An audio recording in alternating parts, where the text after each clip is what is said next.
Students, welcome back. Standard 9th, subject Geometry. Students, पिछले video में आपने लेसन नंबर 2 पैरेलल लाइंस अर्थात समांतर रेखाएं इस लेसन के एक्सरसाइज 2.1 के जितने भी सवाल थे उसके वीडियो आपने देखा और सवाल को समझा भी होगा। एक्सरसाइज 2.2 स्टार्ट करें। इससे पहले हमें एक प्रमेय दिया गया है जिसको इंग्लिश में थ्योरम भी कहते हैं, और एग्ज़ाम की दृष्टि से यह प्रमेय बहुत ही इम्पॉर्टेंट है। तो आपको बहुत ही ध्यानपूर्वक इस प्रमेय को देखना है और समझना है। चलिए शुरुआत करते हैं। देखते हैं प्रमेय क्या दिया हुआ है। देखिए, प्रमेय दिया है किसी भी त्रिभुज के तीनों कोणों के मापों का योगफल 180 अंश होता है।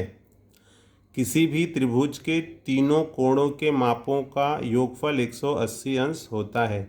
यह एक अभिगृहित है। अभिगृहित मतलब ऐसा सिद्ध किया गया है कि त्रिभुज के जो तीन कोण होते हैं, जैसे यहाँ पर मैंने एक आकृति बनाई है त्रिभुज की, तो इसमें जो त्रिभुज के तीन कोण आपको दिख रहे हैं, इन तीनों कोणों के मापों का योगफल, भले आकृति छोटी हो या बड़ी हो, लेकिन उन कोणों का जो योगफल होगा वो 180 अंश होगा। तो ये प्रमेय है, आपको सिद्ध करना है कि त्रिभुज के तीनों कोणों के मापों का योगफल 180 अंश कैसे होता है। तो पिछले पीरियड में आपने पढ़ा होगा कि इसमें दत्त और साध्य लिखने होते हैं। तो ये जो लाइन दिया हुआ है, इसी लाइन से हम लोग दत्त, साध्य और उपपत्ति, जिसको हम सॉल्यूशन कहते हैं, वो देखेंगे। तो सर्वप्रथम हम दत्त देखते हैं क्या होगा। दत्त, तो जैसे इसमें दिया हुआ है किसी भी त्रिभुज के, तो यहाँ पर हम त्रिभुज ले लिए। तो आपका इसमें आपको लिखना होगा कि किसी भी त्रिभुज का मतलब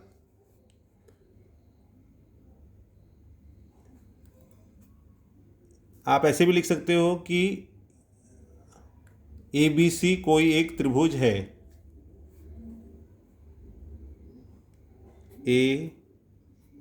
ABC यह एक त्रिभुज, नाम हम अपने से कुछ भी दे सकते हैं। जैसे अगर आप चाहो तो इसमें PQR, जैसे हमने यहाँ पर ABC दिया हुआ है, आप PQR XYZ नाम कुछ भी दे सकते हो। तो ये दत्त होगा। दत्त मतलब दिया गया। क्या दिया गया है? किसी भी त्रिभुज। तो ये आपको दिया गया है कि यहाँ आप लिख सकते हो कि त्रिभुज ABC एक त्रिभुज है, या ABC यह एक त्रिभुज है। ये दत्त हो गया। सिद्ध क्या करना है आपको? सिद्ध करना है कि, सिद्ध को हम साध्य लिखते हैं। साध्य क्या करना है कि तीनों कोणों के मापों का योगफल, तो तीन कोण कौन से होंगे यहाँ पर? कोण ABC प्लस कोण BAC प्लस कोण, देखिए ABC ये कोण हुआ, BAC ये कोण हुआ, और हमें ये कोण लेना है। तो ये हो जाएगा कोण ACB। कोण ACB कितना होता है? 180 अंश। दत्त हो गया, ये साध्य हो गया। अब हमें इसमें रचना करना है। रचना क्या करना है आप देखिए। तो हम यहाँ पर एक आकृति बना लेते हैं। फिर से ये जो त्रिभुज की आकृति है, इसी को हम थोड़ा सा आगे एक्सपांड करते हैं। देखिए,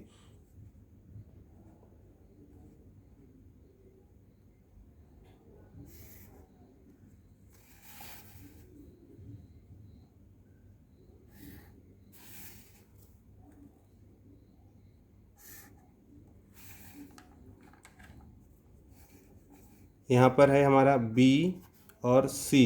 तो BC के समांतर यहाँ बिंदु A है।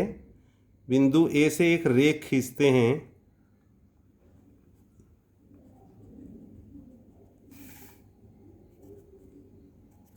इसको आप A दे दोगे, और इस रेखा का नाम है L। और ये एक दूसरे को सपोज ABC हो गया है तो आप यहाँ पे दे दो एक D और यहाँ पर हो जाएगा E। ठीक है, तो यहाँ रचना लिखेंगे हम। रचना में आप लिखोगे कि बिंदु A से रेख BC समांतर, देखिए बिंदु A से रेख BC समांतर रेख L खींचा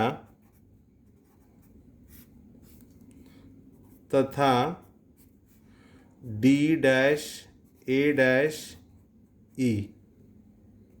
ठीक है, बिंदु A से रेख BC समांतर रेख L खींचा जो DAE इस प्रकार से है।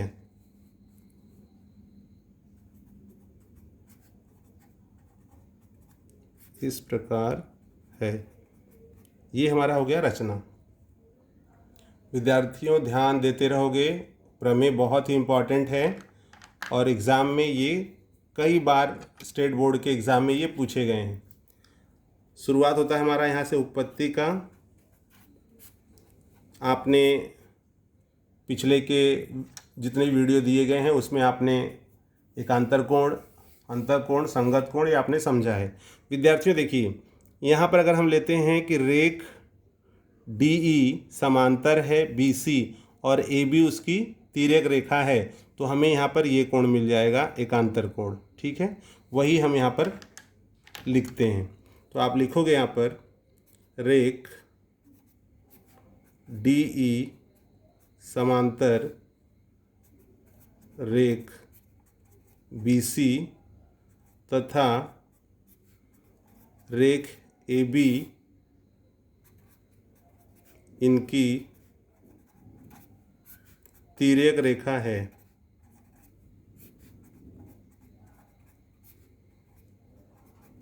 ठीक है, अब इसके द्वारा कौन से कोण प्राप्त होंगे हमें, तो आप यहाँ लिखोगे कोण DAB बराबर कोण ABC। कारण दे दोगे यहाँ पर एकांतर कोण।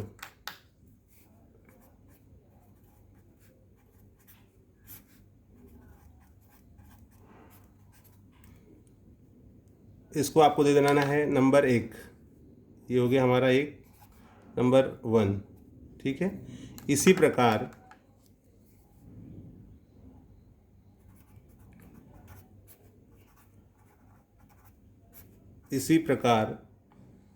आकृति में आप देखोगे जैसे यहाँ पर हमने लिया DAB और ABC एकांतर कोण है, उसी प्रकार से फिर DE समांतर है BC और AC उसकी तिर्यक रेखा है, तो यहाँ पर आपको मिल जाएगा इसके साथ में ये कोण। तो इसका नाम हो जाएगा यहाँ पर कि कोण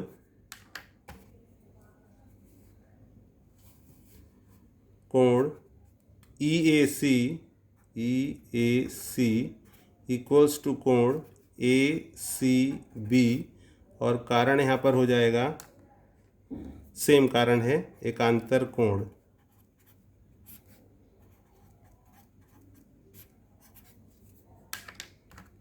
इसको दे दीजिए नंबर 2। ये आपके 2 इक्वेशन हो गए। अब यहाँ पर आप कथन 1 और 2 को, कथन 1 तथा 2 को जोड़ने पर, 1 और 2 को हम जोड़ेंगे देखिए क्या मिलता है, ABC ACB ये राइट साइड में है और ये लेफ्ट साइड में है, तो यहाँ पे हम इंटरचेंज करके ऐसे जोड़ते हैं कि कोण ABC प्लस कोण ACB बराबर कोण DAB प्लस कोण EAC। ठीक है, आपको विद्यार्थियों ध्यान देना है कि हमने ये जो कथन जोड़ लिया, जैसे ABC ACB वो राइट साइड में होता और DAB और EAC वो लेफ्ट साइड में, तो हमने यहाँ पर इंटरचेंज कर दिया है। बराबर के राइट वाला हमने पहले ले लिया है और लेफ्ट वाला वो बाद में ले लिया है, फ़र्क नहीं पड़ता है। अगर इसको आप इसको यहाँ लिखते और इसको यहाँ, तो कोई फ़र्क नहीं पड़ता, क्योंकि हमें सिद्ध में ABC ACB लेफ्ट में ही रखा गया, राइट में 180 अंश लाना है, इसलिए हमने इसको लेफ्ट में कर लिया।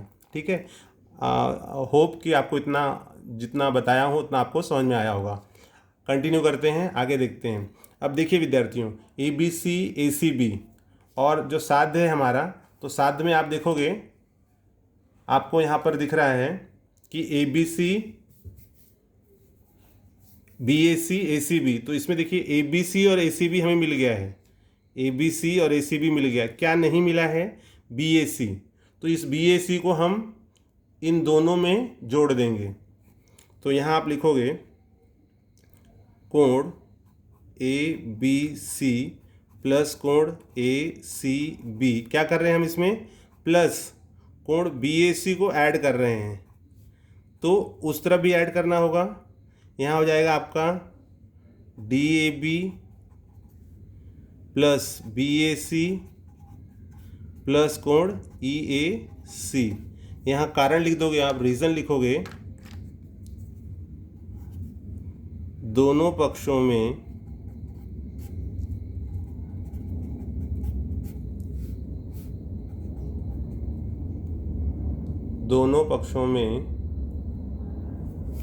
कोण बी ए सी जोड़ने पर, ठीक है, दोनों पक्षों में कोण बी ए सी जोड़ने पर, ये हमने जोड़ दिया। हमारा जो राइट हैंड साइड का है वो वही रहेगा। अब यहाँ पर विद्यार्थियों आपको यहाँ बहुत ही ध्यान देना है, ये 3 कोण हैं यहाँ पर और हमें इन तीनों कोणों को 2 कोण बनाना है। कैसे? तो आकृति में देखिए, अगर हम ये लेते हैं D A B B A सी और ई ए सी, मतलब डी ए बी ये कोण, बी ए सी ये बीच का कोण और ई ए सी लास्ट कोण, ये तीनों मिलकर के चूंकि एक ही रेखा पर ये कोण बन रहे हैं तो ये तीनों कोण मिलकर के होंगे 180 अंश। अगर हमें इसे रेखीय युगल कोण बनाना होगा तो हमारे पास 2 ही कोण होने चाहिए। तो यहाँ पर हमें कोई भी 2 कोणों को एक कोण बनाना पड़ेगा। तो जैसे अगर मान लो हम डी ए बी और बी ए सी इनको जोड़ दें तो हमें ये एक कोण बड़ा मिल जाएगा। ठीक है, तो देखो हम क्या कर रहे हैं, यहाँ पर कोण डी ए बी और बी ए सी इनको एक साथ में ऐड कर दे रहे हैं। तो यहाँ हो जाएगा कोण डी ए सी प्लस कोण ई ए सी। रीज़न चाहिए अगर आपको तो रीज़न यहाँ दे सकते हो, चूँकि कोण D A C equals to कोण डी ए बी प्लस कोण बी ए सी, ये रीज़न आप दे सकते हो। अब विद्यार्थियों आप ध्यान दोगे, ये 3 देखिए तीनों कोण, ये 3 कोण हैं यहाँ पर, तीनों को ऐड करेंगे तो 180 अंश आएगा वो, क्योंकि वहाँ पर आकृति में आप देखोगे वो रेखीय युगल कोण है। लेकिन आपको पता है कि जिन 2 कोणों के मापों का योगफल 180 अंश होता है उसे रेखीय युगल कोण कहते हैं। तो ये 2 कोणों को मिला करके हम एक कोण बना दिए डी ए सी और ई ए सी। तो यहाँ पर आकृति में आप देखोगे डी ए सी और ई ए सी मिलकर के हो जाएगा 180 अंश। रीज़न दे दोगे सेम, चूँकि कोण डी ए सी प्लस कोण ई ए सी बराबर 180 अंश। रेखीय युगल कोण, ये कारण दे दोगे। तो इस प्रकार से आपको जो चाहिए था वो मिल गया। इसलिए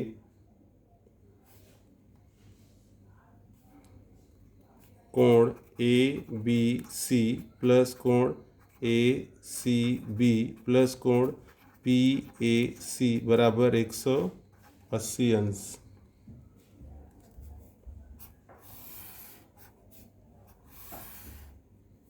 हैंस प्रूव्ड, इस तरह से